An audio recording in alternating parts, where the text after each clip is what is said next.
অন্ধ আকাশ ক্ৰুদ্ধ বতাহ ত্ৰস্ত ৰাতিৰ স্তব্ধ জোনাক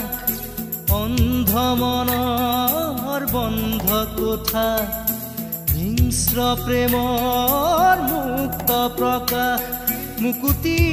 আজি দেখো দিশহাৰা হৈ ৰয় দিশে দিশে চলে মৃত্যু